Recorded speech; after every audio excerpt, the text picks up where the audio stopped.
பிரம்மாவின் 5வது தலையை சிவபெருமான் ஏன் வெட்டச் செய்தார் தெரியுமா? அந்த சம்பவத்தில்தான் காலபைரவர் தோன்றினார். அவரின் பிறப்புக்கு பின்னால் இருக்கும் உண்மையான காரணம் என்ன? வாங்க, இந்த அற்புதமான கதையை தெரிந்து கொள்வோம். படைப்புத் தொழிலை மேற்கொண்டிருந்த பிரம்மாவுக்கு ஒரு காலத்தில் மிகுந்த அகந்தை ஏற்பட்டது.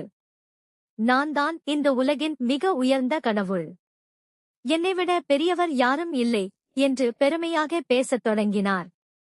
தேவர்கள் பலமுறை அறிவுரை கூறினார்கள். ஆனால் பிரம்மா யாருடைய பேச்சையும் கேட்கவில்லை.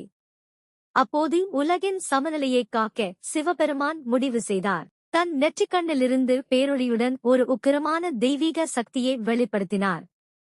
அந்த சக்தியே காலபைரவர்.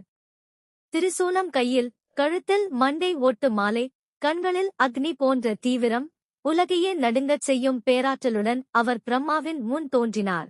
இருந்தும் பிரம்மா தனது அகந்தையை விடவில்லை. அப்போது காலபைரவர் தனது நகத்தின் நுனியால் பிரம்மாவின் 5வது தலையை அகற்றினார். அந்த நொடியிலேயே பிரம்மாவின் அகந்தை உடைந்தது. ஆனால் பிரம்மாவின் தலையை வெட்டியதால் பிரம்மஹத்தி தோஷம் காலபைரவரை தொடர்ந்தது. அதிலிருந்து விடுபட அவர் உலகம் முழுவதும் பிச்சை எடுத்தபடி பல புனித தலங்களுக்கு சென்றார். இறுதியாக அவர் காசி நகரை அடைந்தபோது அவரது கையில் ஒட்டியிருந்த பிரம்மாவின் தலை தானாகவே கீழே விழுந்தது.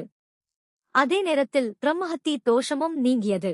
அன்றிலிருந்து காலபைரவர் காசியின் காவல் தெய்வமாக இருந்து அங்கு வரும் பக்தர்களை காத்து அருள் புரிகிறார். காலபைரவர் நமக்கு சொல்லும் மிகப்பெரிய பாடம் என்ன தெரியுமா? அகந்தை எவ்வளவு உயர்ந்தவராக இருந்தாலும் அழிவை தரும். பணிவும் பக்தியும் இருந்தால் இறையருள் நிச்சயம் கிடைக்கும்.